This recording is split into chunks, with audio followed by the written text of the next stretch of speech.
परिचय देवे प्रकाश चंद्र दास NNS volume 2 कहबे कि आज जो कॉलेज रे तमे स्वाधीनता दिवस पालिबा परिवर्ते तापरे आपण वृक्षारोपण करछंती वृक्षारोपण करबा द्वारा कोन उन्नति होबे एवं कोन आपण पिला माने आगामी पीढ़ी पई कोन रहउछि आपनकर मेसेज। सर्वप्रथम 73तम स्वाधीनता दिवस उपलक्षे समस्त हार्दिक अभिनंदन जनइबी।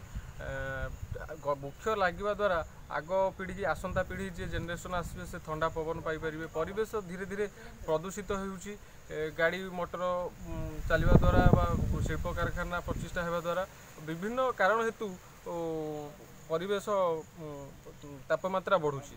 से आम वृक्ष लगेलु परिवेश को ठंडा रखू एवं आसंता पीढ़ी देखिए कि आम भाई माने लगे जाइए आम कि वृक्षरोपण करवा जहाँफल समाज ठंडा रहा। वृक्षरोपण कले तार जत्न केमती नि व्यवस्था कर जत्न आमर तो आप लक्ष्य करूँ आमर बाउंश तले सब चारिपाख दि जाइए माने पानी दि जाऊँगी। आगामी दिन में आम एनएनएस टीम द्वारा माने केमिति परिचालना हम सुरक्षित केमिति रहिबो आम ता प्रति जत्नवान हेबु।